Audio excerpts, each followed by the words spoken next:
సంగచ్చధ్వం సంవదధ్వం సంవో మనాంసి జానతాం దేవాభాగం యథా పూర్వే సంజానానాం ఉపాస్మహే. పెద్దలకి నమస్కారం. ఒక అందమైన శ్లోకాన్ని డాక్టర్ వ్యాఖ్యానం చేసిన తీరుని మనం చూసుకుందాం. రామ తత్వోధికం నామ ఇది మన్యామహే వయం త్వమేకాతారితాయోధ్య నామ్నాతు భువనత్రయం. ఇది మనకి చాలాసార్లు ఈ చర్చ వింటూనే ఉంటాం. రాముడు గొప్పవాడా, రామనామం గొప్పదా? అంటే ఇక్కడ ఏమంటున్నారంటే, రామా, నీకంటే నీ నామమే గొప్పదని నాకు అనిపిస్తోందయ్యా.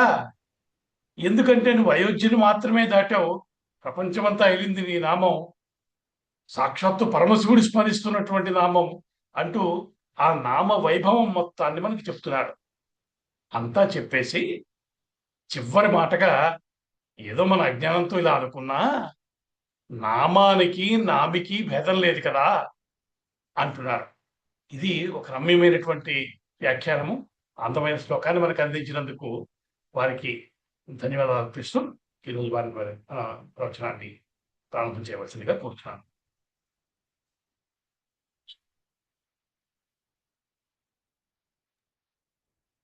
दोर्भिर्युक्ता चतुर्भिः स्फटिकमणिमयीम् अक्षमालां दधाना हस्तेनैकेन पद्मं सितमपि च सुखं पुस्तकं चापरेण आसाकुन्देन्दुशङ्खस्फटिकमणिनिभा भासमाना समाना सा मे वाग्देवतेयं निवसतु वदने सर्वदा सुप्रसन्ना. सा मे वाग्देवतेयं निवसतु वदने सर्वदा सुप्रसन्ना. पूजन्तं राम रामेति मधुरं मधुराक्षरम् आरुह्य कविता शाखां वन्दे वाल्मीकि कोकिलम्. పెద్దలందరికీ నమస్కారం. ఈరోజు 2026 సంవత్సరం ఏప్రిల్ నెల 19వ తారీఖు ఆదివారం. మనం మెల్లమెల్లగా నడుచుకుంటున్నాం కానీ రామాయణం చివరికి వేగంగానే వచ్చేస్తూ ఉన్నాం. గచ్చన్ పిపీలికా పంక్తి సముద్రం అధిగచ్చతి అని ఒక మాట ఉంది. కదలకుండా ఉంటే ఎక్కడున్నవాడు అక్కడే ఉంటాడు, కానీ కదులుతూ ఉంటే ఎప్పటికప్పుడు గమ్యాన్ని చేస్తాడయ్యా. పిపీలికా పంక్తి, ఆ చిన్న చీమల బారు కూడా నెమ్మదిగా నడుస్తూ వెళ్తే సముద్రాన్ని కూడా దాటేయగలదు ఎప్పటికైనా. సమయం పడితే పట్టచ్చు, కానీ కదలడం మాత్రం జరుగుతూ ఉండాలి. ఆ రకంగా మనం ఆగకుండా నెమ్మదిగా జరుగుతూ రామాయణం యొక్క చివరి భాగానికి మాత్రం వస్తున్నాం. చాలా ఆనందకరమైనటువంటి విషయం. మనం యుద్ధకాండలో ఉన్నాం. కిందసారి మనం ఒక 98వ సర్గ 98వ సర్గలో సుమారు 21 శ్లోకాలు చెప్పుకున్నాం. సందర్భం మనకి తెలుసు. సీతమ్మ వారు ఆ భూ వివరంలోకి వెళ్ళిపోయింది. భూదేవి సింహాసనం మీద, బంగారు సింహాసనం మీద వచ్చి సీతమ్మ వారిని తన కౌగిట్లోకి తీసుకున్నది. అందరూ చూస్తూ ఉండగా సీతమ్మతో సహా భూదేవి భూ వివరంలోకి అంతర్ధానం అయిపోయింది. సీతమ్మ యొక్క అవతార సమాప్తి జరిగిపోయింది.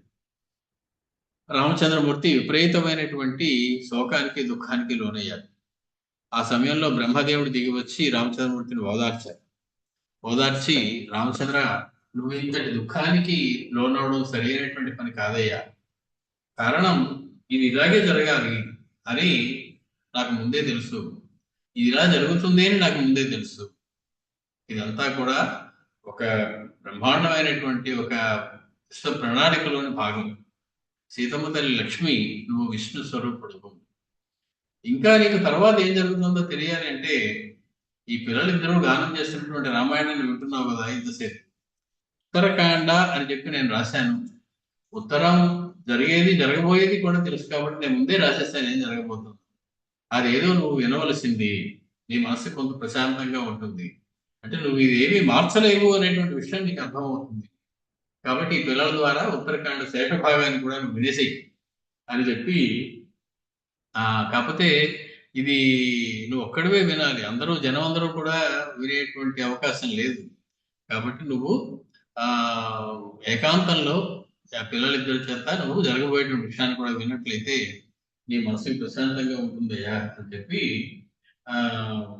అనగానే వాల్మీకి మహర్షి అక్కడికి వచ్చారు. ఆ పిల్లలిద్దరిని తీసుకుని వచ్చారు. వచ్చి ఆయన, రామచంద్ర ఇంతవరకు నేను రాసినటువంటి రామాయణం విన్నావు, ఏమిటయ్యాదంటే ఆది కావ్యమిదం రామా త్వయి సర్వం ప్రతిష్ఠితం. మొత్తం నీ మీద నువ్వే ఆధారపడి, నువ్వే మధ్యలో ఉండేలా, నువ్వే కేంద్రంగా ఉండేలాగా నడిచినటువంటి కథ ఈ రామాయణం అనేటువంటి కథ. ఆయన ఇది ఆది కావ్యమైనటువంటిది. నన్యోర్హతి కావ్యానాం యశోభాగ్రఘవాదృతే. రామచంద్రుడు తప్ప ఒక కావ్యం యొక్క యశస్సుని పొందదగిన వాడు మరొకడు ఉన్నాడా ఈ సృష్టిలో? కాబట్టి ఆ కావ్యం అంటూ ఉంటే అది ఆది కావ్యం కావాలి, నాయకుడు అంటూ ఉంటే రామచంద్రుడు నాయకుడు కావాలి. కాబట్టి అటువంటిది ఇంతవరకు విన్నావయ్యా. కాబట్టి పిల్లలిద్దరూ నీకు ఎంత చదివి వినిపించారు. తత్వం పురుష శార్దూల ధర్మేణ సుసమాహిత శేషం భవిష్యం కాకుత్స కావ్యం రామాయణం శృణు. ఇంతవరకు జరిగిన కథ విన్నావు నువ్వు. ఇది వీళ్ళిద్దరూ పాడుతుంటే జరగబోయేటువంటి కథ కూడా అందులో రాసి ఉన్నది, అది నువ్వు వినవలసి ఉన్నది. ఉత్తరం నామ కావ్యస్య శేషమత్ర మహాయశః తశృణుష్వ మహాతేజ ఋషిభిः సార్థముత్తమం. చాలా పవిత్రులైనటువంటి ఋషులు కొందరిని పక్కన పెట్టుకుని నువ్వు ఆ మిగిలిన ఉత్తర కావ్య భాగాన్ని కూడా వినాలయ్యా. నఖల్వన్యేన కాకుత్స్థా శ్రోతవ్యమిదముత్తమం పరమ ఋషిణా వీరా త్వయైవ రఘునందన. ఎవరు పడితే వారు అందరూ కూడా వినేటువంటి అవకాశం లేదయ్యా ఇది. ఎందుకంటే జరిగిన తర్వాత వినడం వేరు, ముందు నువ్వు జరగబోయేది ఎలా ఉంటుంది అనేది నేను చెప్పేస్తున్నాను. కాబట్టి అది గుప్తంగా ఉంచవలసింది, రహస్యంగా ఉంచవలసింది. లేకపోతే అందరూ కనుక వినేసినట్లయితే అలా కాకుండా ఇంకోలా జరగడానికి వాడు ఏమేమి ప్రయత్నాలు చేయాలో అవన్నీ చేసి భంగపడతారు. అది అలా తప్ప ఇంకోలా జరగదు. కాబట్టి వాళ్ళెవరూ కూడా వినదగిన వారు, వాడికి తగినంత పరిణితి ఉండదు మనసులో, దాన్ని విని అర్థం చేసుకుని తట్టుకునేటువంటి శక్తి ఉండదు వాడు. కాబట్టి అందరూ అప్పుడే వినడం మంచిది కాదయ్యా.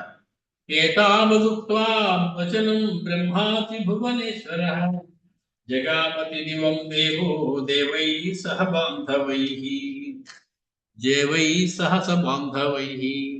వచ్చినవాడు వచ్చినట్లు దేవతలందరితో తీసుకుని బ్రహ్మదేవుడు మళ్ళీ తన లోకాలకు వెళ్ళిపోయారు. ఇంకా అక్కడ మిగిలిన వారు రామచంద్రుడు మిగిలారు, సోదరులు మిగిలారు, లవకుశులు మిగిలారు, వాల్మీకి మిగిలారు, ఇది తక్కిన ఋషులందరూ అక్కడ ఉన్నారు. ఏ చత్ర మహాత్మానః ఋషయో బ్రహ్మలౌకికాః బ్రహ్మణా సమనుజ్ఞాతాః న్యవర్తంత మహౌజసః. మొత్తానికి బ్రహ్మలోకానికి సంబంధించినటువంటి మహా తేజస్సుతో కూడినటువంటి ఆ ఋషులు కొంతమంది రామచంద్రుడితో చెప్పినప్పుడు కొంతమంది ఋషులతో పక్కన పెట్టుకుని విను అన్నారు కదా.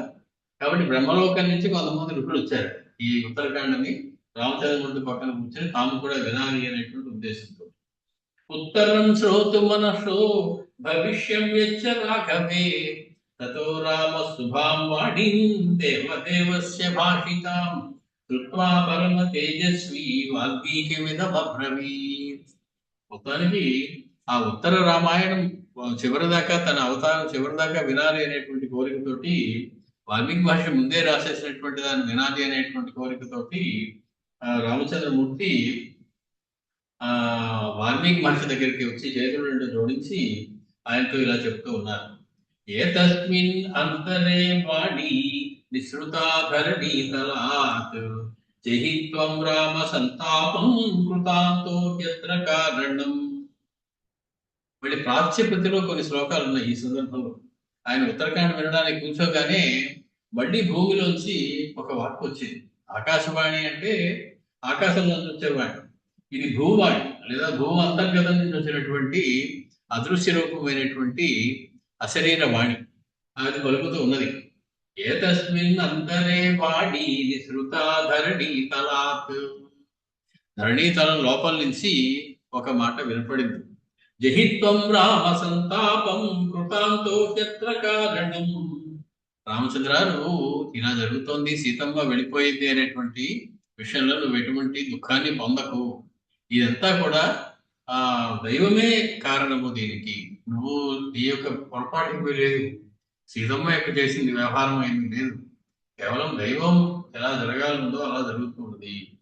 కాంక్షసే యచ్చ వైదేహి తద్వృథా పరితప్యతే. మళ్ళీ నేను కూడా సీత దగ్గరికి వెళ్ళిపోతాను.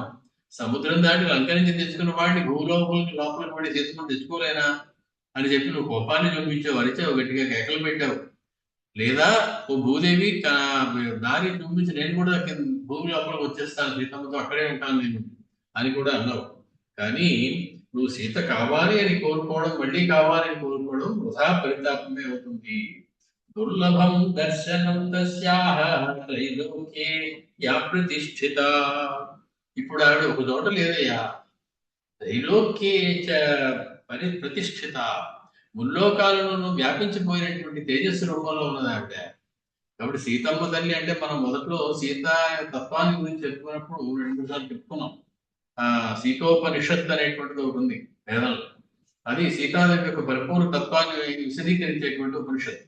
అందులో చెప్తుంది, సీత అనేటువంటి మాటకు అర్థం చెప్పి సీతమ్మ యొక్క తత్వాన్ని చెప్పి ఆవిడ ఇచ్ఛా జ్ఞాన క్రియాశక్తుల యొక్క పరిపూర్ణ స్వరూపమని, ఆవిడ యొక్క తేజస్వరూపమని, వేద స్వరూపమని, వేదమంత్ర రాశి మూర్తిభవించే ఒక ఆకారాన్ని తెలిస్తే అది సీతాదేవిని. ఇలా రకరకాలుగా వర్ణాలు ఉంటాయి అందులో. కాబట్టి ఇప్పుడు రామచంద్ర నువ్వు చూడాలని కోరితే ఎలా కనపడుతుంది ఆవిడ? ముల్లోకాల్లోనూ కూడా వ్యాపించిపోయి ఉన్నదే ఆవిడ. ఇహస్థా పూజ్యతే నాగైః మధ్యలోకే చ మానుషైః పితॄణాంచ సుధా స్వర్గే సా తృప్తిరమృతాశీనా. ఇక్కడ ఉన్నప్పుడు పాతాళంలో భూమి లోపల నాగదేవతను పూజిస్తారు. మానవ లోకంలో ఆవిడ ఎప్పుడు కూడా మానవులు పూజిస్తూనే ఉంటారు. పితృదేవతలకు తృప్తినిస్తూ ఉండేటువంటి స్వధ అనేటువంటిది ఈవిడే. స్వర్గంలో అమృతాన్ని భుజించేటువంటి దేవతలందరికీ కూడా ఈవిడ తృప్తినిచ్చేటువంటి ఒక దైవీ స్వరూపంగా ఉన్నది. శ్రీవత్సవక్షసో దేహే శైవ లక్ష్మీ ప్రతిష్ఠిత సిద్ధానాం స్వర్గ సంస్థానాం సాచ సిద్ధి ప్రతిష్ఠిత. విష్ణుమూర్తికి వైకుంఠంలో ఆ ఆదిశేషునిపై బొమ్మడించిన విష్ణుమూర్తికి హృదయంలో ప్రతిష్ఠించబడి ఉన్నటువంటి హృదయ స్థిత అయినటువంటి లక్ష్మీదేవి ఈవిడే. సిద్ధులకి స్వర్గంలో ఉన్నటువంటి వారికి కూడా సిద్ధి అనేటువంటిది ఈవిడే. సిద్ధి అనేటువంటి శక్తి ఈవిడే. నివర్తయమతిం రామ వైదేహ్యా దర్శనం ప్రతి ద్రష్టవ్యాయితి తే సీత పుత్రౌ పశ్య కుశీలమౌ. నువ్వు ఇంకా ఆవిడ చూడాలి అనేటువంటి దృష్టి మానుకో, ఆ కోరిక ఆపి ద్రష్టవ్యాయితే సీత పుత్రౌ పశ్య కుశీలమౌ. సీతను చూడాలి అనుకుంటే గనక నీ కుమారులైనటువంటి లవకుశలలోనే ఆవిడ చూసుకో. భగవన్ శ్రోతు మనసః ఋషయో బ్రహ్మలౌకికాః భవిష్యదుత్తరం యన్మే స్వభూతే సంప్రవర్తతాం. బ్రహ్మలోకానికి వచ్చినటువంటి ఋషులు కూడా వచ్చారు. రేపు ఈ జరగబోయేటువంటి ఉత్తరాఖండ అందరినీ విడదలుచుకున్నారు కాబట్టి రామచంద్రుడు చెప్తూ ఉన్నాడు. అక్కడి నుంచి భూదేవి మాటలు అయిపోయిన తర్వాత రామచంద్రమూర్తి చెప్తూ ఉన్నారు, నేను మళ్ళీ వినాలి అనేటువంటి కోరిక నాకెంతుందో వాళ్ళందరికీ కూడా అంతే ఉంది, బ్రహ్మలోకం చూసినటువంటి వాళ్ళకి. కాబట్టి లవకుశలారా, మీరిద్దరూ రేపు జరగబోయే కథని ఏమి రాశారో వాల్మీకి మహర్షి అది కూడా మాకు వినిపించండి. ఏవం వినిశ్చయం కృత్వా సంప్రగృహ్య కుశీలవౌ తం జనౌఘం విసృజ్యాః పద్మశాలాముపాగమత్ తామేవ శోచత సీతాం సా వ్యతీతా చ శర్వరీ. మొత్తానికి రాత్రి గడిచింది. రాత్రంతా సీతాదేవి యొక్క ఆలోచనలోనే ఉన్నారు రామచంద్రమూర్తి. ఆ పర్ణశాలలో ఆ రాత్రంతా కూడా గడిపారు. మళ్ళీ తెల్లవాలి. రజన్యాం తు ప్రభాతాయాం సమానీయ మహాముని గీయతామవిశంకాభ్యాం రామ పుత్రౌ ఉవాచ.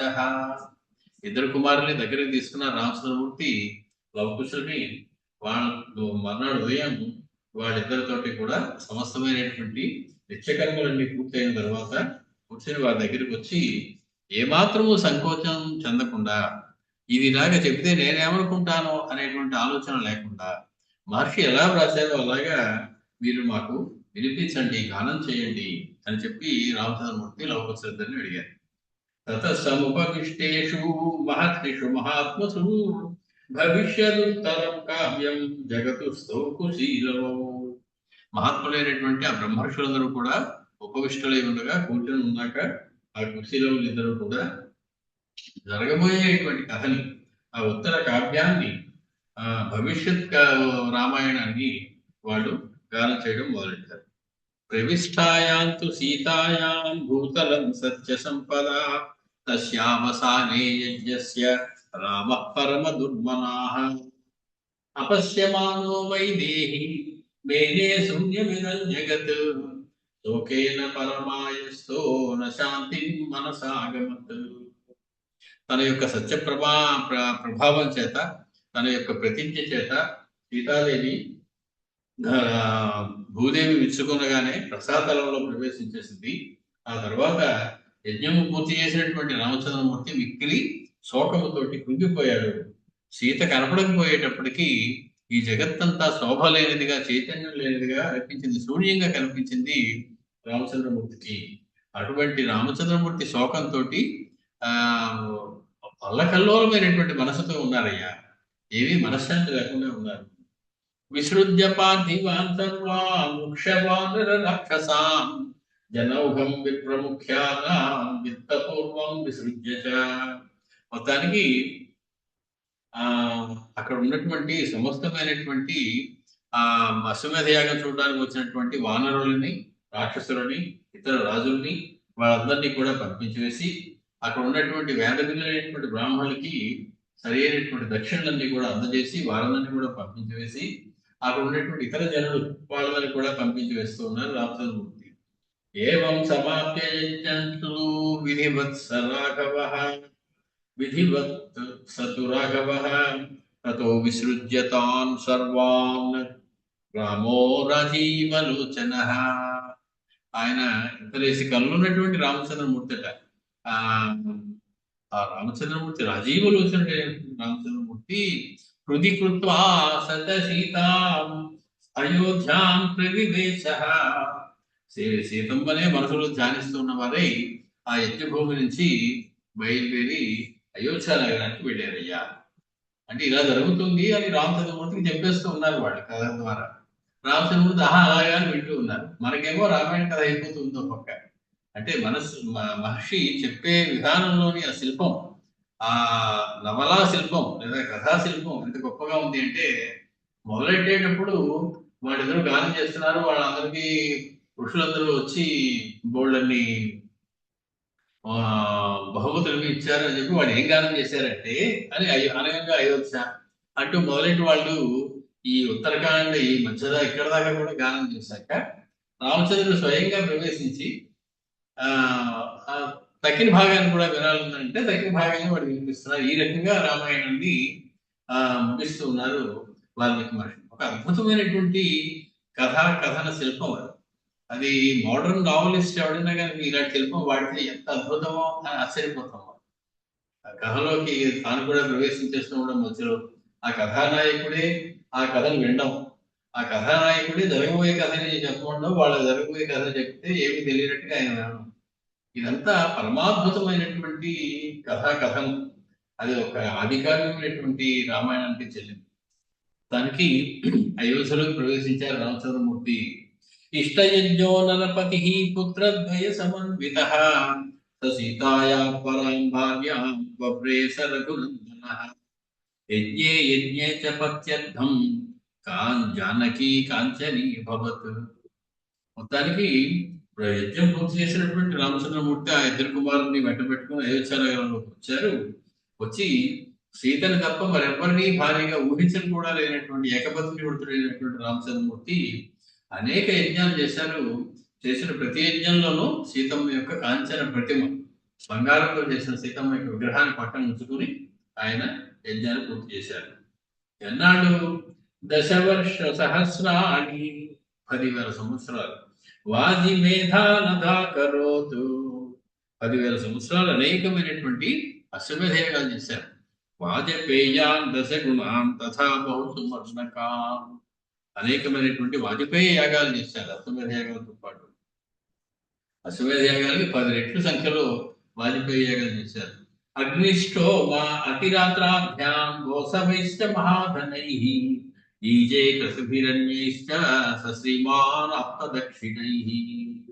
అగ్నిష్టోమము, అతిరాత్రము అనేటువంటి చాలా ధనవ్యయముతో కూడుకున్నటువంటి గోసవము అనేటువంటివి, ఈ ఈ రకరకములైనటువంటి పేర్లు ఉన్నటువంటి యజ్ఞాలన్నింటినీ కూడా చేశారు. పరిపూర్ణంగా ఆ వేద ఋత్వికులకి సంతృప్తి కలిగేలాగా దక్షిణలు కూడా ఏర్పాటు చేశారు. ఏ వంశకాల సుమహాన్ రాజ్యస్య మహాత్మనః ధర్మే ప్రియతమానస్య ద్వితీయాత్రాఘవస్య చ. ఈ రకంగా మహాత్ముడైనటువంటి రామచంద్రమూర్తి చాలా అందంగా రాజ్యపాలన చేస్తూ ఉండగా, ధర్మాన్ని రక్షిస్తూ ఉండగా సుదీర్ఘమైనటువంటి కాలం గడిచిపోయిందయ్యా.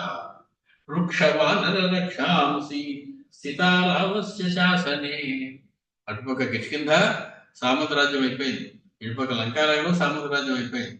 కాబట్టి వృక్ష వానర రక్షాంసి, భల్లూకములు, వానరులు, రాక్షసులు అందరూ కూడా రాముని యొక్క శాసనంలోనే ఉంటూ ప్రతిదినము కూడా అనురంజంతి రాజాని రాఘవం, రామచంద్రమూర్తిని రంజింపజేస్తూ ఆయనకు అనుకూలులై ఉంటూ ఉన్నారు సామంతులుగా, సృష్టిలో ఉన్నటువంటి సమస్తమైనటువంటి రాజులు కూడా. ఆ సమయంలో కాలే వర్షతి పర్జన్య, వర్షము సరైనటువంటి కాలంలో కురిసేది. సుభిక్షం విమలాదిశ, మొత్తం దిక్కులన్నీ కూడా నిర్మలంగా ఉంటూ ఉండేవి. పుష్ట జనాకీర్ణం పురం జనపదాస్తథా, మొత్తం జనపదాలు, పురములు, పట్టణాలు అన్నీ కూడా సంతోషంగా ఉండేటువంటి జనాలతో కిటకిటలాడుతూ ఉన్నాయి ఆ సమయంలో, రాముడు పాలిస్తున్నటువంటి సమయంలో. నాకాలే మ్రియతే కశ్చిన్ నవ్యాధి ప్రాణినాం తథా నానర్థో విద్యతే కశ్చిత్ రామే రాజ్యం ప్రశాసతి. ఇదంతా మనం ఎక్కడ విన్నామే అనిపిస్తుంది. విన్నాం ఎప్పుడు? పట్టాభిషేకం అయిన తర్వాత రామచంద్రమూర్తి పరిపాలన 10,000 సంవత్సరాలు జరిగినప్పుడు విన్నాం. ఇప్పుడు చెబుతున్నది సీతాదేవి వెళ్ళిపోయిన తర్వాత మళ్ళీ పాలిస్తున్నప్పుడు. అప్పుడు ఎంత అందంగా పాలించారో ఇప్పుడు అంతే అందంగా పాలిస్తున్నారు రామచంద్రమూర్తి. అప్పుడు ఏ రకంగా దేశం అంతా సుభిక్షంగా ఉండేదో ఇప్పుడు అలాగే ఉంది. నాకాలేం రియతే కశ్చిత్ వ్యాధి ప్రాణినాం తథా, ఎవరికి కూడా దీర్ఘమైనటువంటి వ్యాధులు, రోగాలు, బాధలు లేవు. కాలం కాని కాలంలో మరణించిన వాడు వీడు మరణించాడు, తండ్రాడు వెళ్ళిపోయాడు అనుకునేటువంటి వ్యవహారం లేదు. నానర్థో విద్యతే కశ్చిత్, ఎటువంటి అనర్థములు కూడా లేకుండా ఉన్నాయి. రామే రాజ్యం ప్రశాసతి, రామచంద్రమూర్తి రాజ్యాన్ని పాలిస్తూ ఉన్నవాడే ఉండగా అంతా కూడా సవ్యంగానే ఉన్నది. అథ దీర్ఘస్య కాలస్య రామమాత యశస్విని పుత్రపౌత్రై పరివృతా కాలధర్మం ఉపాగమత్. రామమాత అయినటువంటి యశస్విని అయినటువంటి ఆ కౌసల్య మాత దశరథ మహారాజు దగ్గరకు వెళ్ళిపోయింది. అన్వియాయ సుమిత్ర చ కైకేయీ చ యశస్విని ధర్మం కృత్వా బహువిధం త్రిదివే పర్యవస్థిత.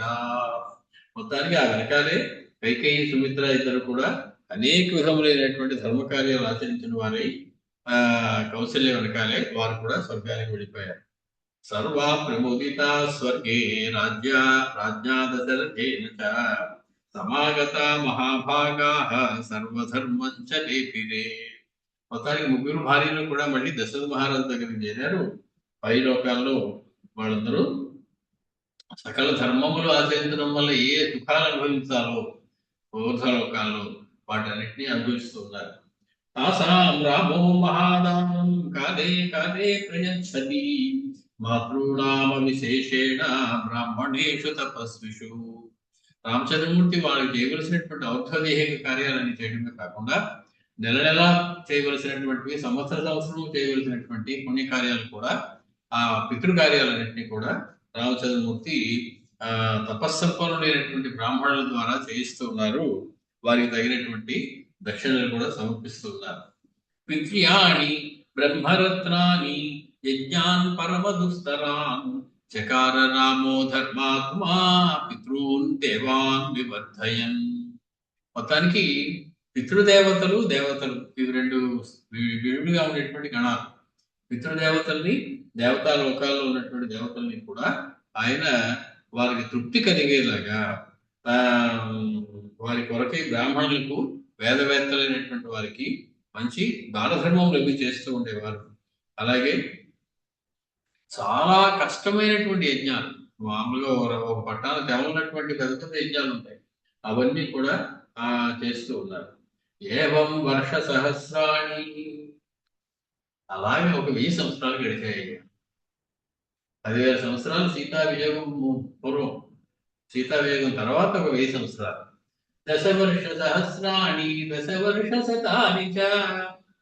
ఆయన శపథం వచ్చారు. విష్ణుమూర్తి బాలకాండలో మొదట్లోనే దేవతలందరూ ప్రార్థించినప్పుడు, నేను 10-11 వేల సంవత్సరాలు ఉంటానయ్యా పారిస్తాని భూమిని అని చెప్పి ఈ అవతారంలో.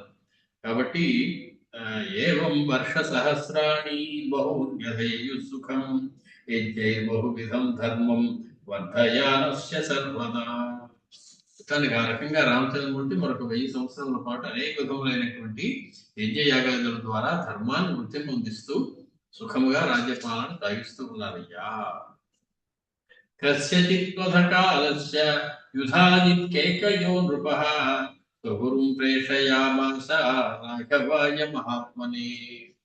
మొత్తానికి యుధాజిత్తు కేకయ మహారాజు యొక్క కుమారుడైనటువంటి కైకేయీ దేవి యొక్క సోదరుడైనటువంటి యుధాజిత్తు, భరతుడికి మేనమామ. ఈయన రామచంద్రమూర్తి దగ్గరికి గార్గ్యుడు అనేటువంటి తన గురువుని రామచంద్రమూర్తి దగ్గరికి పంపించారు. దశచాశ్వ సహస్రాణి ప్రీతిదానమనుత్తమం కంబలాని చరత్రాన్ని విచిత్రవస్త్రమధోత్తమం రామాయ ప్రదదౌ రాజా శుభాన్యాభరణాని చ. అనేకమైనటువంటి ఆభరణములు, వారి దేశంలో దొరికేటువంటి కంబళములు, అలాంటివన్నీ కూడా తీసుకుని రామచంద్రమూర్తి దగ్గరికి ఆయన వచ్చారు.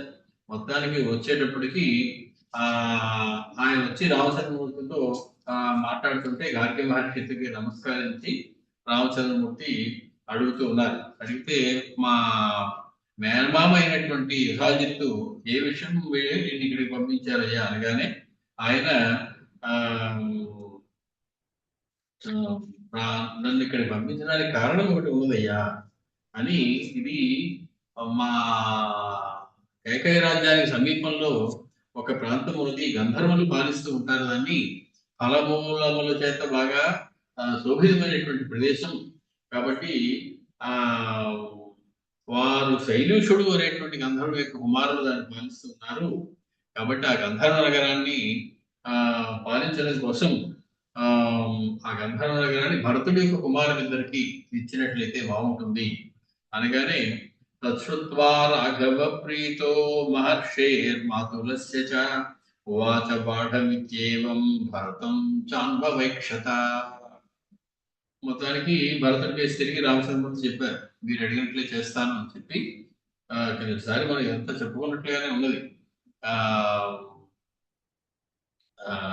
ఆ గార్గ్య మహర్షికి నమస్కరించి రామచంద్రమూర్తి ఇమో కుమారోతం దేశం బ్రహ్మస్యే విచరిష్యత.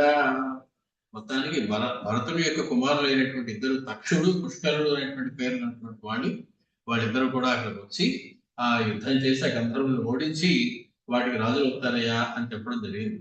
మొత్తానికి భరతుడిని ఎదురు పెట్టుకుని వాళ్ళిద్దరు కుమారులు కూడా ఆ గంధర్వ కుమారులు అయినటువంటి వాళ్ళందరినీ కూడా సంహరించి ఆ దేశాన్ని తక్షుడు అనేటువంటి వాడు, పుష్కరుడు అనేటువంటి వారు ఇద్దరు కూడా పాలించడానికి వారికి విభజించి ఇవ్వడం జరిగింది. లక్ష్మణుడి యొక్క కుమారులకి ఇవ్వడం జరిగింది, ఆ శత్రుఘ్నుడి యొక్క కుమారులకి ఇవ్వడం జరిగింది. శత్రుఘ్నుడికి రాజ్యం, లవణాసురుడికి ఇచ్చినటువంటి రాజ్యాన్ని, అలాగే ఇప్పుడు భరతుడి యొక్క కుమారుడికి కూడా రాజ్యాలు రెండు ఏర్పాటు చేయడం జరిగింది. నివేశ్యతే పురవరే ఆత్మజౌ సన్నివేశ్య చ ఆగమిష్యతి మే భూయ సకాశం అతిధాత్మిక. భరతుడు, మా ధర్మాత్ముడైనటువంటి భరతుడు ఆ రకంగా తన పుత్రులిద్దరినీ కూడా అక్కడ నిలిపి మళ్ళీ ఆ రామచంద్రుడి దగ్గరికి వచ్చాడు. మహర్షిమేవ ముక్వాతు భరతం బలానుగం ఆజ్ఞాపయామాస తదా కుమారౌ చాప్యశేషయత్.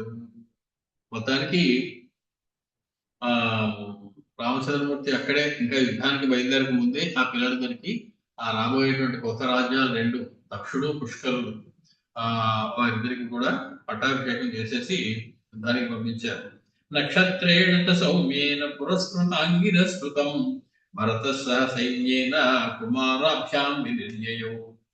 మొత్తానికి అంగిరసుడి పుత్రుడైనటువంటి ఆ గార్గ్యుడిని ముందుంచుకొని భరతుడు నాయకత్వం వహించగా ఒక శుభ నక్షత్రంలో భరతుడి యొక్క కుమారులిద్దరూ కూడా కేకయ నగరం దగ్గరికి వెళ్ళారు. సా సేనా చక్రయుక్తేవ నగరా నిర్యయావధ రాఘవానుగత దూరం దురాదర్శాసురైరపి. రామచంద్రమూర్తి కూడా వారికి సాగనంపారు. మొత్తానికి వాళ్ళందరూ కూడా కేకయ నగరం దగ్గరికి వెళ్ళారు. అక్కడ గంధర్వులు పాలించేటువంటి ప్రాంతం ఒకటి ఉన్నది. మాంసాసినశ్చయే సత్వాహ రక్షాంసి సుమహాంసి చ అంజగ్ముర్హి భరతం వృతిరస్య పిపాసయ. జరగబోయేటువంటి మారణ హోమంలో తమకు బిందు దొరకబోతున్నదని వాళ్ళ వెనకాల అనేకమైనటువంటి మాంసం తినేటువంటి పక్షులు, రాక్షసులు కూడా వెళ్ళారు. భూతగ్రామాశ్చ బహవః మాంసభక్షాః సుదారుణాః గంధర్వపుత్ర మాంసాని భోక్తుకామా సహస్రశః. మామూలు మాంసం కన్నా రుచిగా ఉండేటువంటి గంధర్వుల యొక్క మాంసం తినడానికి వాళ్ళందరూ కూడా సిద్ధపడి ఈ సేన వెంట వాళ్ళు కూడా వెళ్ళిపోయారు ముందే. సింహ వ్యాఘ్ర వరాహాణం కేచరాణాం చ పక్షిణాం బహూని వై సహస్రాణి సేనాయాః యయురగ్రతః. కానీ సేన కన్నా ముందే ఈ మాంసాహారులైనటువంటి జంతువులన్నీ కూడా బయలుదేరి వెళ్ళాయి. అద్యర్థమాస ముషితాపధి సేనా నిరామయ పృష్టపుష్ట జనాకీర్ణా కేకయం సముపాగమత్. 1.5 మాసములు ప్రయాణం చేసి ఈ సేనంతా కూడా కేకయ రాజు గారి యొక్క పట్టణం దగ్గరికి చేరింది. ఇది కూడా మనం చెప్పుకున్నాం. శ్రుత్వా సేనాపతిం ప్రాప్తం భరతం కేకయాధిపః యుధాజిత్ గాద్య సహితం పరాం ప్రీతిం ఉపాగమత్. యుధాజిత్తు ఈ సైన్యానికి నాయకుడిగా భరతుడు రావడం, తన మేనల్లుడు రావడం చూసి చాలా ఆనందపడ్డాడు. వారి పుత్రులిద్దరినీ కూడా చాలా ఆదరించాడు. నిర్యయౌజనౌఘేన మహతా కేకయాధిపః త్వరమాణోభిచక్రామ గంధర్వాన్ కామరూపిణః.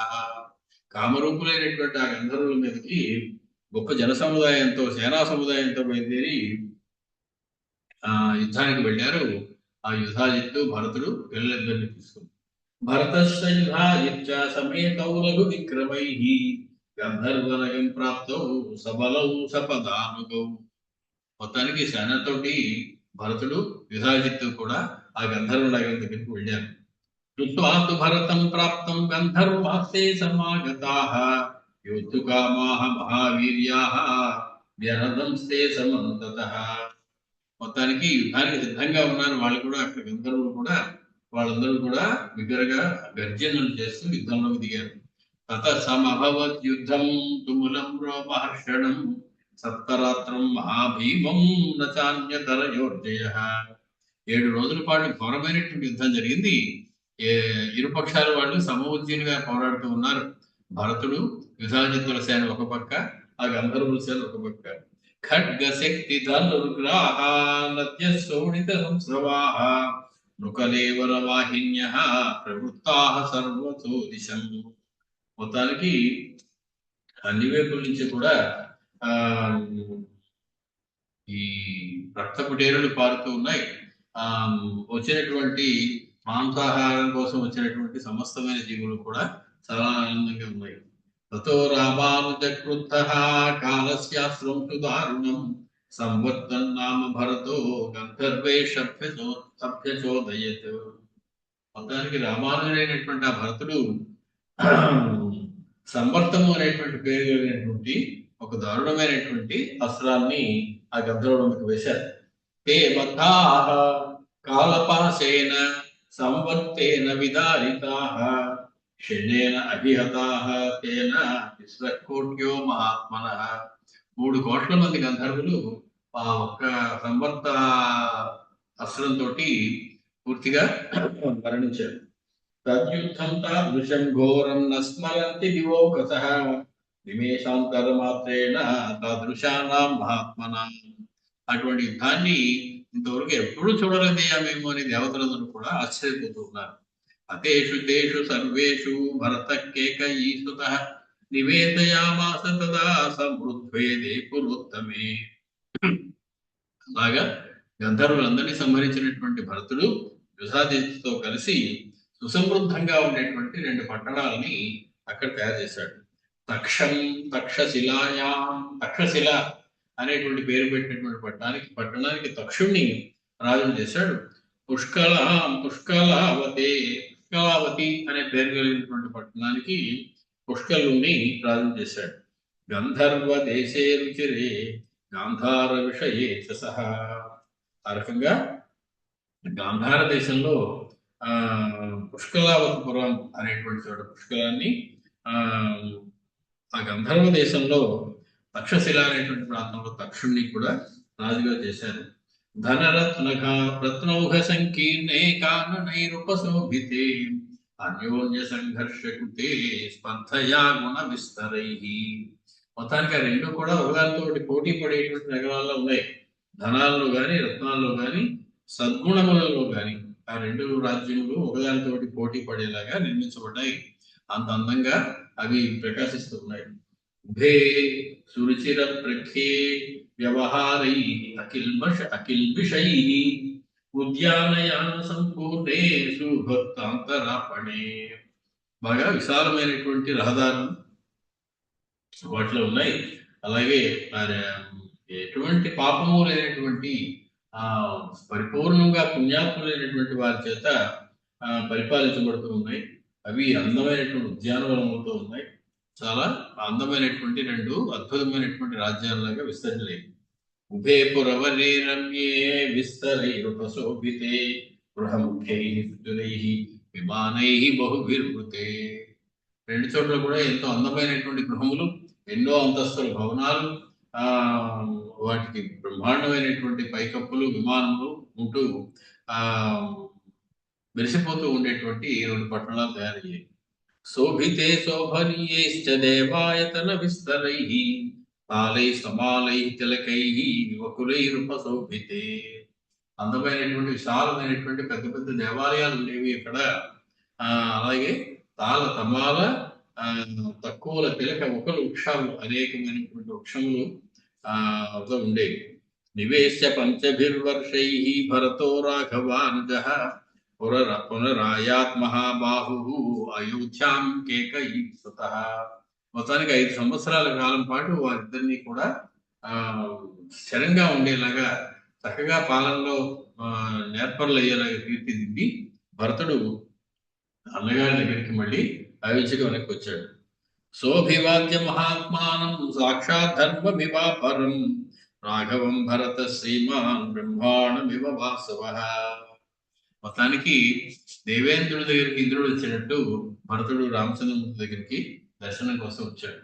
శశంస యథావృత్తం గంధర్వవసముత్తమం నివేశనం చ దేశస్య శ్రుత్వా ప్రీతోస్య రాఘవః. జరిగినట్టుగా రామచంద్రమూర్తికి చెప్పగానే రామచంద్రమూర్తి చాలా సంతోషించారు. ఆ భరతుడి యొక్క పిల్లలిద్దరికి 2 అద్భుతమైనటువంటి రాజ్యాలు వచ్చాయి, తను చెప్పిన పని పూర్తి చేసుకుని భరతుడు వచ్చాడు అని, మంచి పురములు 2 నిర్మించాడు అని రామచంద్రమూర్తి చాలా సంతోషించారు. ప్రత్సుత్వా హర్షమాపేదు ఆపేదే రాఘవో భ్రాతృభిః సహ వాక్యం చ అద్భుత సంకాశం భ్రాతృం ప్రవాచ రాఘవః.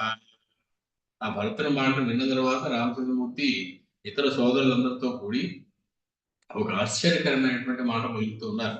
ఇమౌ కుమారౌ సౌమిత్రే తవ ధర్మ విశారదౌ అంగదశ్చంద్రకేతుశ్చ రాజ్యార్థే దృఢ విక్రమౌ. లక్ష్మణ, నీకు కూడా ఇద్దరు కుమారులు ఉన్నారే కదా, అంగదుడు అలాగే చంద్రకేతు అని. వాళ్ళకు కూడా 2 రాజ్యాలు ఏర్పాటు చేయాల్సి ఉన్నది. ఇమౌ రాజ్యేభిషేక్ష్యామి దేశ సాధు విలీయతాం రమణీయోచ సంవాదో రమేతాం యత్ర ధర్మినో. వారిద్దరు కూడా నీలాగే మంచి ధానుష్కులు, ధనుర్విద్యా నిపుణులు కాబట్టి వాళ్ళకి కూడా మనకు 2 మంచి దేశాలు చూసి వాళ్ళందరినీ కూడా నేను పట్టాభిషేకం చేయవలసి ఉన్నది. ఎక్కడ మంచి ప్రదేశం ఉన్నదో చూడు అనగానే, నా రాజ్యాం యత్ర పీడా స్యాత్ నాశ్రమాణాం వినాశనం సదేశో దృశ్యతాం సౌమ్యా నాపరాధ్యానకేయత. ఏ దేశంలో ఉంటే సజ్జనులందరూ కూడా క్షేమంగా ఉంటారు, ఏ దేశంలో ఆశ్రమ పద్ధతులన్నీ కూడా చక్కగా పాటించబడతాయో, ఎటువంటి దోషము లేనటువంటి ఒక ప్రదేశాన్ని నువ్వు ఎంపిక చేయవయ్యా. తథోక్తవతి రామేతు భరత ప్రత్యువాచ అయం కారుపదో దేశో రమణీయో నిరామయ.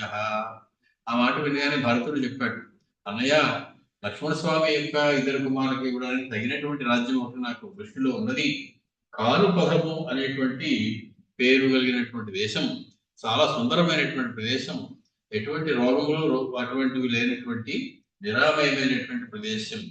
నివేశ్యతాం తత్ర పురం అంగదస్య మహాత్మనః చంద్రకేతో దుర్జిరం చంద్రకాంతం నిరామయం. ఆ కారుపద దేశంలో మహాత్ముడైనటువంటి అంగదునికి ఒక పురాన్ని, లక్ష్మణ కుమారుడైనటువంటి అంగదునికి ఒక పురాన్ని నిర్మిద్దాం. అలాగే చంద్రకాంతము అనేటువంటి పేరు గల దేశంలో లక్ష్మణ కుమారుడైనటువంటి చంద్రకేతువు అనేటువంటి వానికి ఒక రాజ్యాన్ని తయారు చేద్దాం. తద్వాక్యం భరతేనోక్తం ప్రతిజగ్రాహ రాఘవః పంచకృత్వా వసే దేశం అంగదస్య వేసయత్. ఆయన చెప్పినట్టుగానే భరతుడు చెప్పినట్టుగానే రామచంద్రమూర్తి వెంటనే ఏర్పాట్లు చేసి అక్కడ లక్ష్మణ కుమారుడు అయినటువంటి అంగదుడికి, ఆ చంద్రకేతువుకి కూడా 2 రాజ్యాలని ఏర్పాటు చేయడం జరిగింది. వాళ్ళని కథలో రాజులుగా నియమించారు. అంగదీయా పునీరమ్యంగదస్య నివేశిత రమణీయా సుగుప్తా చ రామేణ అక్లిష్ట కర్మణః. మొత్తానికి అక్లిష్ట కర్మ అయినటువంటి రామచంద్రమూర్తి అక్కడ సుందరము సురక్షితము అయినటువంటి ప్రదేశంలో అంగదీయపురం అనేటువంటి దాన్ని నిర్మించి అక్కడ దానికి అంగదుడిని రాజును చేశారు. చంద్రకేతోశ్చ మల్లస్య మల్ల భూమ్యాం నివేశిత చంద్రకాంతేతి విఖ్యాత దివ్యా స్వర్గపురి యథా. అమరావతి పట్టణంలో మెరిసిపోతూ ఉండేటువంటి ఒక మల్ల భూమిలో అక్కడ చంద్రకాంత పట్టణము అనేటువంటి పేరుతోటి చంద్రకేతువుకి ఒక నగరాన్ని ఏర్పాటు చేయడం జరిగింది. తతో రామ పరాం ప్రీతిం లక్ష్మణో భరతస్తథా యయుర్యుద్ధే దురాధర్ష అభిషేకం చక్రిరే. మొత్తానికి రామలక్ష్మణ భరతులు కూడా సంతోషించారు. వారిద్దరికి కూడా, పిల్లలిద్దరికి కూడా అక్కడ లక్ష్మణుడి యొక్క కుమారుడు ఇక్కడ అభిషేకాలు చేశారు. అభిషిచ్య కుమారౌ సా ప్రస్థాపయతి రాఘవః అంగదం పశ్చిమా భూమిం చంద్రకేతుం పునర్ముఖం. వారిద్దరికి పట్టాభిషేకం చేసి అంగదుడికి పశ్చిమ వైపు ఉన్నటువంటి ప్రాంతానికి, చంద్రకేతుకి ఉత్తరం ఉన్నటువంటి ప్రాంతానికి కూడా రాజును చేసి ఆ ప్రాంతాన్ని మీరు పాలించుకోండి అని వాళ్ళని అక్కడ విడిచిపెట్టారు. అంగదం చాపి సౌమిత్రి లక్ష్మణోర్జగామః చంద్రకేతోస్తు భరతః పార్షిణగ్రాహో బభూవః.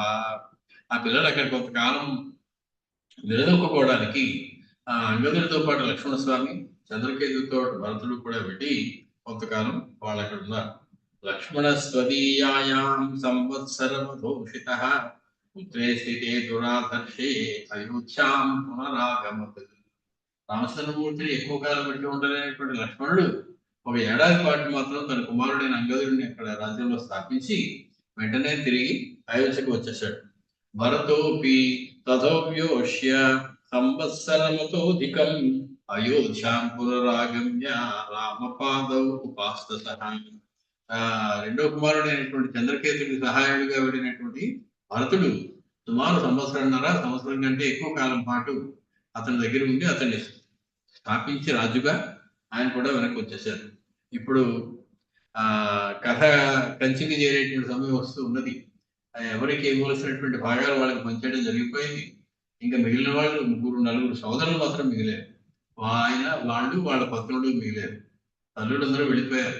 మనవలందరినీ కూడా ఎవరికి ఇవ్వాల్సినటువంటి ఆ కుమారులందరికీ కూడా ఎవరికి ఇవ్వాల్సినటువంటి రాజ్యాలు వాళ్ళకి ఇవ్వడం జరిగింది. ఉభౌ సౌమిత్రి భరతౌ రామపాదౌ అనుపాదావనువ్రతౌ కాలం గతమపి స్నేహాన్న యజ్ఞాతేపి ధార్మికౌ. మొత్తానికి భరతుడు, శత్రుఘ్నుడు, లక్ష్మణుడు ఈ ముగ్గురు కూడా ఆ రాముడి మీద పరమైనటువంటి ప్రీతితోటి, భక్తితోటి ఆయన సేవించుకుంటూ ఉండిపోయారు. ఎంతకాలం గడిచిందో కూడా వాళ్ళకి తెలియదు. ఏవం వర్ష సహస్రాణి దశ తేషాం యయుస్తదా ధర్మే ప్రియతమానం పౌరకార్యేషు నిత్యదా. మొత్తానికి ధర్మ మార్గ తత్పరులు నిత్యము కూడా పౌరుల కార్యక్రమాలు చూస్తూ వాళ్ళకి సేవ చేస్తూ ఇక్ష్వాకు రాజులు రాజ్యాన్ని పాలించలేదు అని చెప్తారు మహర్షి. ఉపాసిత్వా అనే మాట వాడతారు. రాజ్యాన్ని ఉపాసించారు అంటే ప్రజలే దేవతలుగా వాళ్ళు భావించి ఒక ఉపాసనగా తీసుకున్నారు రాజ్యపాలన అనేది. మేమేదో రాజులుగా వాళ్ళని జనాన్ని పాలిస్తాము అన్నట్టుగా ఎప్పుడు పాలించలే. అలాగా ఆ సంవత్సరాలన్నీ గడిచిపోయాయి. వికృత్యకాలం పరిపూర్ణ సంస్థితా త్రయస్సవిద్ధా ఇవ దీప్తతేజసో మహాధ్వరే సాధుతాశ్రయోగ్రయః. ధర్మానికి సాధనమైనటువంటి మోక్ష పట్టణమైనటువంటి అయోధ్య నగరంలో వాళ్ళు చాలా కాలం అలా ఉండి పరిపూర్ణమైన మనసులతోటి లక్ష్మీ సంపన్నులైనటువంటి రామ లక్ష్మణ భరతులు ముగ్గురు కూడా మహాయజ్ఞంలో చక్కగా హోమం చేసినప్పుడు ప్రజ్వలిలేటువంటి 3 అగ్నులు 3 చోట్ల హోమాలు పెట్టారు. 3 బ్రహ్మాండంగా ప్రజ్వలిస్తూ ఉన్నాయి. అలా ఉన్నటువంటి 3 అగ్నుల్లాగా వాళ్ళు ప్రకాశిస్తూ ఉన్నారు.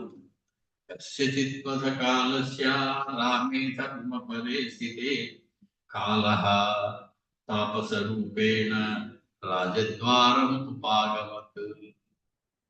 కొంతకాలం అయ్యేటప్పటికీ ఈ రకంగా రామచంద్ర ధర్మపరుడు ఉండేటప్పటికీ కాలపురుషుడు ఒక ముని వేషం వేసుకుని రాజద్వారం దగ్గరకు వచ్చి నిలబడ్డారు అయోధ్యలో.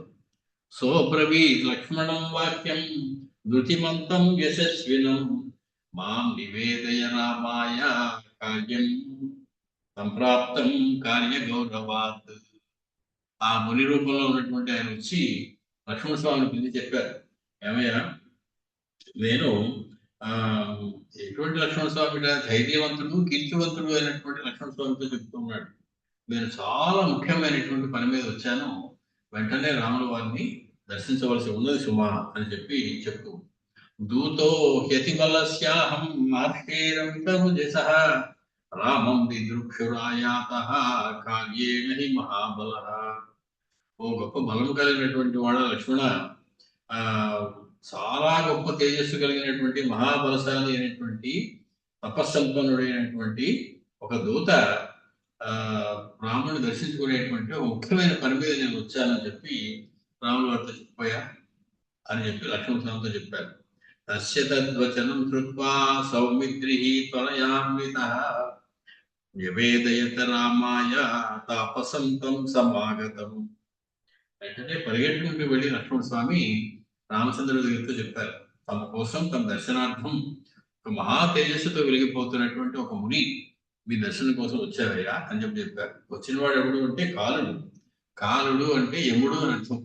యమధర్మరాజుని దూతగా పంపించారు బ్రహ్మగారు రామచంద్రమూర్తిని గుర్తు చేయడం కోసం.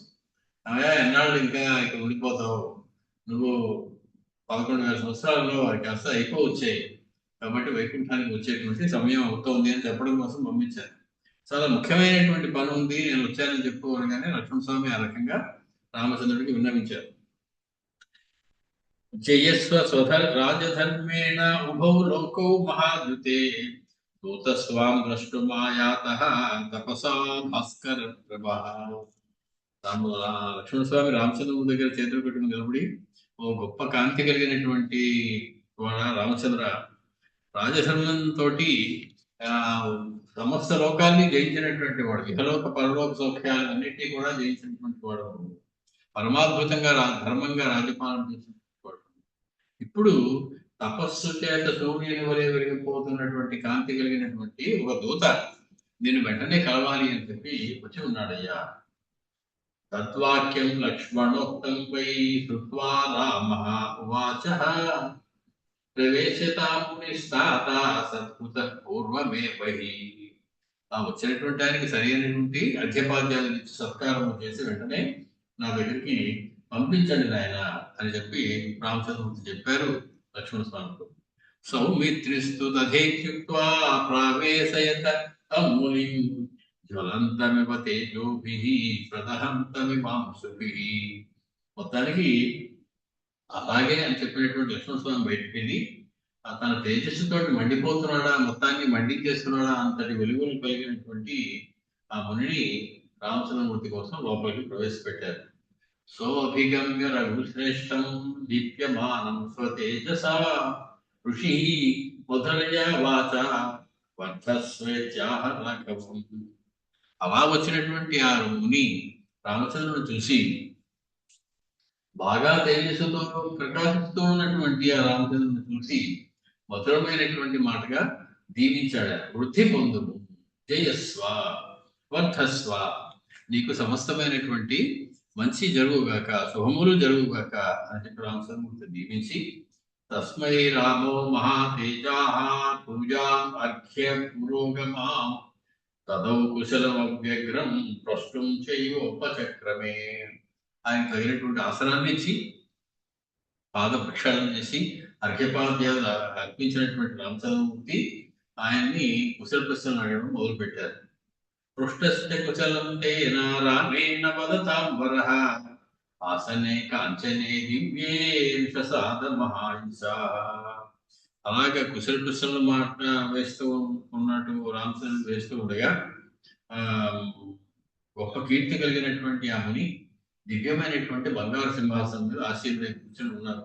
రామచంద్రమూర్తి పక్కన నిలబడి ఉన్నారు. తామువాచ తతో రామః స్వాగతం తే మహాముని ప్రాపయాస్య చ వాక్యాని యతో దూతస్వమాగతః.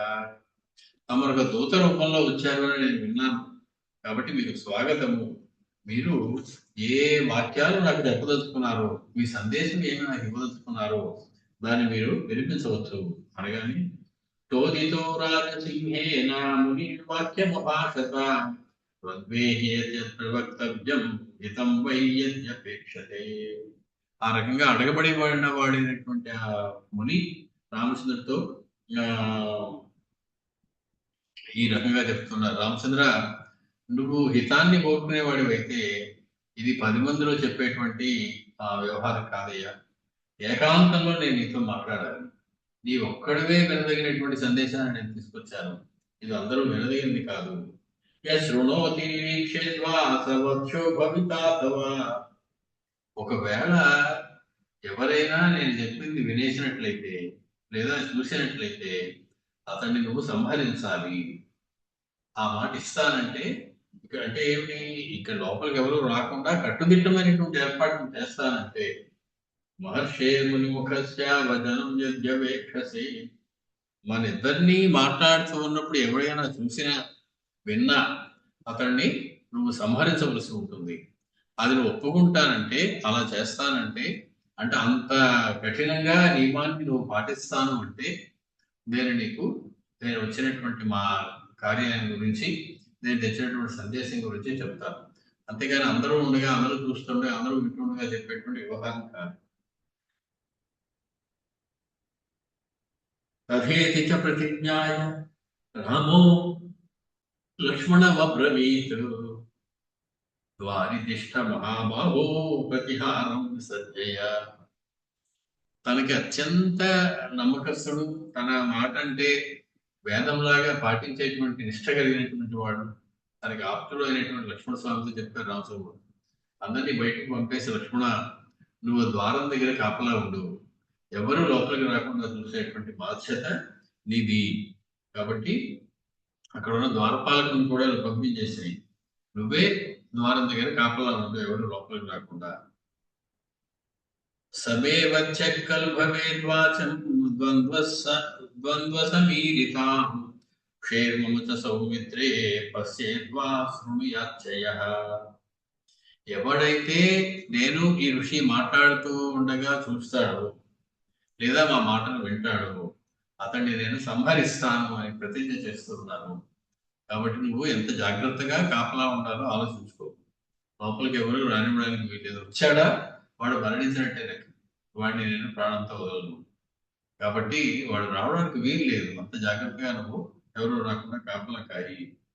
తతో నిక్షిప్య కాకుత్సో లక్ష్మణం ద్వారి సంగ్రహం తమువాచం నిర్వాక్యం కథయస్వేతి రాఘవ. అందరూ బయటకు వెళ్ళిపోయిన తర్వాత లక్ష్మణస్వామి ఆ ద్వారానికి కాపలాగా కూర్చున్న తర్వాత లోపల ఉన్నటువంటి ఆ లోతైనటువంటి ముని రూపంలో ఉన్నటువంటి కాలుడితోటి రామచంద్రమూర్తి ఇలా చెప్తూ ఉన్నారు. ఇందాక లేదు చెప్తాన్నావు కదయ్యా, రహస్యం అన్నావు, ఎవరు వినకూడదన్నావు, అదేమిటో నాకు చెప్తావా? నువ్వు తెచ్చినటువంటి సందేశం ఏమిటో నాకు చెప్పు. తత్తే మనీషితం వాక్యం ఏన వాసి సమాగతః కథయస్వ అభిశంకస్తం మమాపి హృది వర్తతే. ఇప్పుడు అందరూ వెళ్ళిపోయారు కాబట్టి, ఎవరు మన మాటలు వింటలేదు కాబట్టి, మన ఇద్దరిని ఎవరు చూడటం లేదు కాబట్టి, నువ్వు ఏమీ శంక లేకుండా ఇందాక నాకు ఏది చెప్తాననుకున్నావో సందేశం దాన్ని వివరించవలసి ఉన్నది. అదే నువ్వు నా మనసులో దాన్ని వినాలి అనేటువంటి కోరిక కలుగుతూ ఉన్నది అని అన్నారు రామచంద్రమూర్తి ఆ వచ్చినటువంటి దూతతో. శృణురాజన్ మహాసత్వ యథార్థ మహామాగత. రామచంద్ర, ఏ కార్యం మీద నేను ఇక్కడికి వచ్చానో అది నువ్వు వినవలసి ఉన్నది. నేను పితామహేన దేవేన ప్రేషితోస్మి మహాబల. పితామహుడైనటువంటి బ్రహ్మదేవుడి చేత దూతగా ఈ దగ్గరికి పంపబడ్డాను.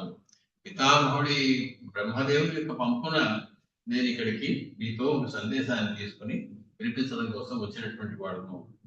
తవాహం పూర్వకే భావే పుత్ర పరపురంజయ మాయా సంభావితో వీర కాల సర్వ సమాహర. సమస్తమును జయించినటువంటి ఓ రామచంద్ర, ఆ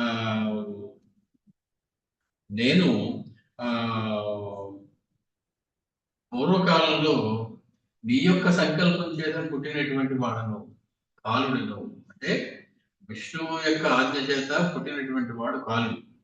కాబట్టి పూర్వకాలంలో నీ పూర్వాశ్రమంలో, అంటే నువ్వు రామచంద్రమూర్తిగా అవతరించక ముందు నీ వల్లనే నేను జన్మని తీసుకున్నటువంటి వాడను, కాలుడు అంటారు నన్ను. కాబట్టి ఆ సకల సంహారకర్త అయినటువంటి వాడను నేను, కాలస్వరూపుడను. అటువంటి వాడను నేను వచ్చాను. పితామహశ్చ భగవాన్ ఆహ లోకపతి ప్రభు సమయస్తే కృత సౌమ్య లోకాన్ సంపరిరక్షితుం. నువ్వు ఒక శపథం చేసి భూమి మీద అవతరించావు అని చెప్పి బ్రహ్మదేవుడు నాకు చెప్పారయ్యా. కాబట్టి సమస్తమైనటువంటి లోకాన్ని రక్షించడం కోసం దశవర్ష సహస్రాణి దశవర్ష శతాని చ 11,000 సంవత్సరాలు మాత్రం భూమి మీద ఉంటాను అనేటువంటి మాట నువ్వు చెప్పావు. అది నాకు బ్రహ్మగారు వివరించి చెప్పారు. నువ్వు ఏ రకమైనటువంటి శపథం చేసి ఈ అవతారాన్ని స్వీకరించావు. సంక్షిప్య హి పురాలోకాన్ మాయయా స్వయమేవ హి మహానవేశయానోత్సు మాం త్వం పూర్వమజీజనః. నీ మాయాబలంతో పూర్వకాలంలో సమస్త లోకాలన్నింటినీ స్వయంగా అదృశ్యం చేసేసి ఈ భూమి అంతా కూడా నీటితో నిండిపోయేలా చేసేసి ఆ వటపత్రశాయిలా ఉండేటువంటి నీవు, ఆ మహాసముద్రంలో సేరించి ఉండేటువంటి నీవు నన్ను సృష్టించావు. అంటే లోకల్ని సృష్టించే ముందు లోకల్ని అంతం చేసేటువంటి కాలస్వరూపం కూడా నువ్వే సృష్టించావు. కాబట్టి ఆ రకంగా నీ చేత సృష్టింపబడినటువంటి కాలుడను నేను. భోగవంతం తతో నాగం అనంతముదకేశయం మాయయా జనయిత్వాత్మం దౌర్జసత్వం మహాబలం. నువ్వు నీ మాయాబలంతో అప్పుడు పెద్ద పడగలు ఉన్నటువంటి నీటిలో తేలిక ఉండేటువంటి ఆదిశేషుడైనటువంటి ఒక మహాసర్పాన్ని సృష్టించావు. మధుంచ కైటభం చైవ యయోరస్తి చయేవృత ఇయం పర్వత సంవాద మేదినీ చాభవత్తదా. మొత్తానికి ఆ అనంతుడు లేదా ఆదిశేషుడు అనేటువంటి నాగాన్ని నువ్వు నీ మాయతోటి పుట్టించి, అలాగే మధుకైటవుడు అనేటువంటి గొప్ప బలం కలిగినటువంటి రెండు సత్వములు ప్రాణుల్ని నువ్వు సృష్టించావు. రాక్షసులు అనలేదు, రెండు ప్రాణుల్ని నువ్వు సృష్టించావు కదా. అప్పుడు ఆ వారి యొక్క ఎముకల సముదాయం అంతా కూడా ఒక చోట పోగు పడితే అక్కడ నీరు లేనటువంటి ప్రదేశం ఒకటి తయారైంది. ఎక్కడ చూసినా నీరే. వీళ్ళ కుప్పగా వీళ్ళ యొక్క ఎముకలు పోగులు మధుకైటవుడు వధ తర్వాత ఎప్పుడైతే పడిందో అప్పుడు నీరు లేనటువంటి ప్రదేశం ఒకటి వచ్చింది. దానికి మేదిని అని పేరు. వీళ్ళ యొక్క ఆ ఈ భూమి అంతా కూడా ఆ దాని నుంచి తయారైంది. అంటే మొత్తం అంతా నీరే, ఎక్కడా కూడా నీరు లేని ప్రదేశం లేదు. కానీ మధుకైటవుని నువ్వు సంహరించినప్పుడు వాళ్ళ యొక్క అస్థి సంచయం, వాళ్ళ ఎముకల పోగంతా కూడా ఎక్కడ పడిందో ఆ ప్రదేశము నేల అని పిలువబడుతుంది. ఆ ప్రదేశమే నీరు లేనటువంటి ప్రదేశం అయింది. ప్రకృతి అంతా కూడా జలంతో నిండిపోయి ఉన్నది ఆ సృష్టి. పద్మే దివ్యేర్క సంకాసే నాభ్యాముత్పాద్యమామపి ప్రజాపత్యంత్వయా కర్మ వై సర్వం నివేశితం. నువ్వు ఒక్కడివే ఉండేటువంటి వాడు ఆ సమయంలో ఆదిశేషుడి మీద. అప్పుడు నీ నాభి నుంచి ఒక కమలాన్ని ఉద్భవింపజేశావు. ఆ కమలంలో నేను బ్రహ్మదేవుని అయినటువంటి నన్ను పుట్టించావు. నాకు ప్రజలను సృష్టించేటువంటి బాధ్యత నాకు అప్పగించావు. అప్పుడు ప్రజాపతిత్వాన్ని నాకు పూర్తిగా అప్పచెప్పి నేను వెంటనే ఈ సృష్టిని పెంపొందించడానికి ఈ నేలంతా కూడా మనుషులతో నిండిపోవడానికి వీలుగా ప్రజాపతులు అనేటువంటి వాళ్ళని నేను సృష్టించాను. వాళ్ళ నుంచి మానవ సృష్టి అంతా కూడా జరిగిందయ్యా.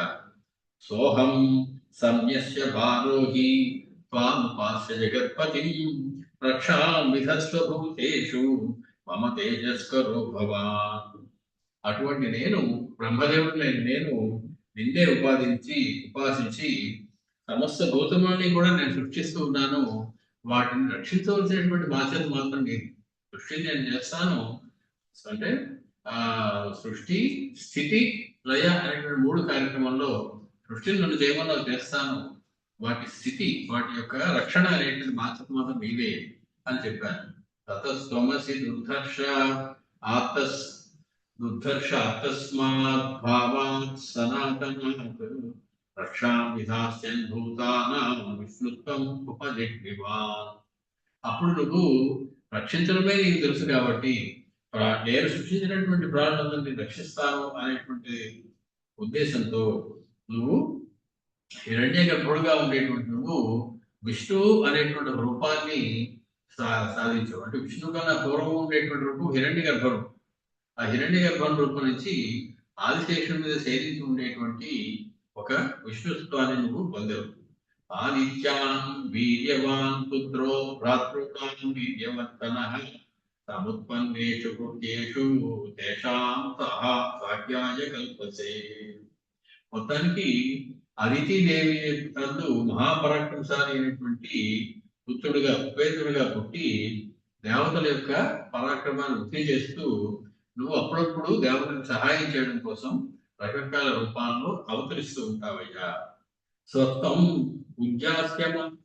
ప్రజాసు జగతో వర రావణస్య వధాకాంక్షి మానుషేషు మనోదశ.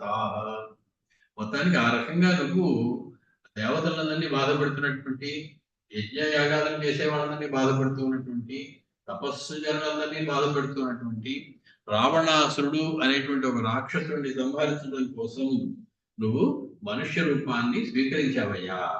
10 వర్ష సహస్రాణి 10 వర్ష శతాని కృత్వా వాసస్య నియమం స్వయమేవాత్మనా పురా. 11,000 సంవత్సరాలు మాత్రం నేను ఈ అవతారంలో భూలోకంలో ఉంటాను అని స్వయంగా నువ్వే ప్రతిజ్ఞ చేసి చెప్పావు దేవతలందరి ముందు. కాబట్టి ఆ రకంగా నువ్వు మానవుడిగా జన్మించావయ్యా. సప్తం మనోమయ పుత్ర పూర్ణాయుర్మానుషేష్విహ కాలో నరవర శ్రేష్ఠ సమీపం ఉపవర్తితు. కాబట్టి నువ్వు స్వసంకల్పంతో నీ అంతటి నువ్వే నిర్ణయించుకుని పితరం రోచయామాస దశరథం రూపం. ఫలానా ఆయన నాకు తండ్రి కావాలి, ఫలానా ప్రదేశంలో భరతఖండంలో భరత భూమిలో నేను అయోధ్య అనేటువంటి పట్టణంలో దాన్ని పాలించేటువంటి రాజుని దశరథుని తండ్రిగా ఎంచుకుంటున్నాను. ఆయన భార్య కౌశల్య, పెద్ద భార్య కౌశల్యం నేను తల్లిగా ఎంచుకుంటున్నాను అని ఎంచుకుని మరి నువ్వు మానవ అవతారాన్ని ఆ ధరించవు.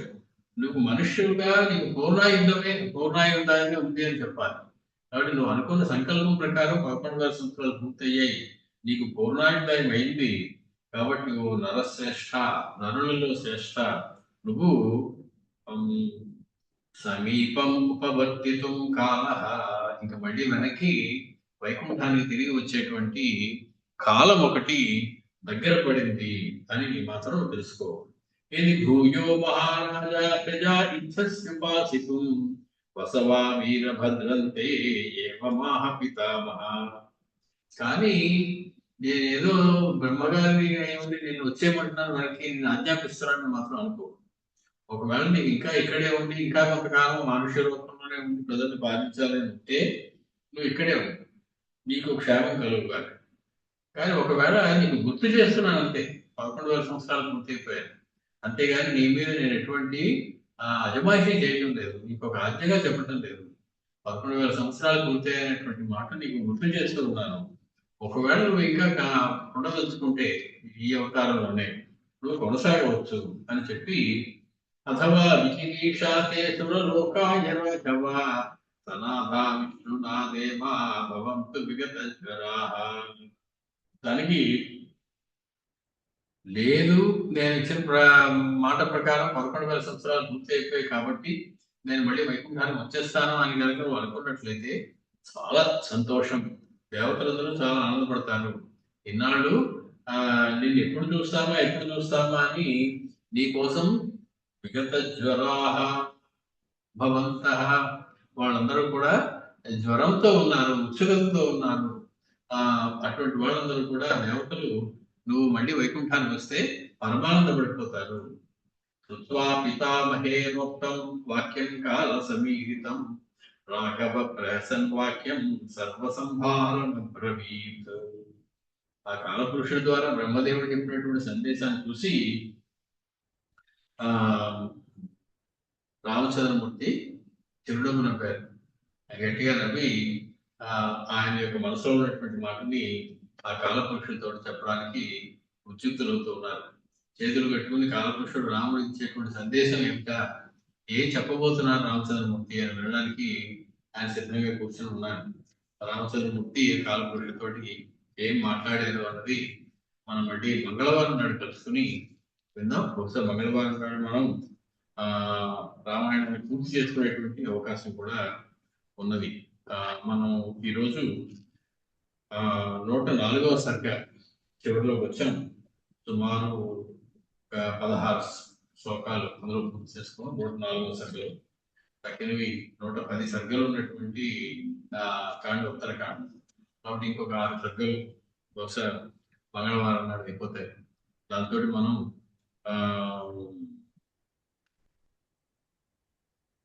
ఉత్తరకాండతో సహా పరిపూర్ణంగా రామాయణాన్ని పూర్తి చేసినటువంటి సంతృప్తిని పొందుదాం. మంగళవారం నాడు తిరిగి తెలుసుకుందాం. సాయంత్రం 7 గంటలకి యథావిధిగా. మంగళం కౌసలేంద్రాయ మహనీయ గుణాత్మనే చక్రవర్తి తనూజాయ సార్వభౌమాయ మంగళం. వేద వేదాంత విద్యాయ మేఘశ్యామలమూర్తయే పుంసామోహన రూపాయ పుణ్యశ్లోకాయ మంగళం.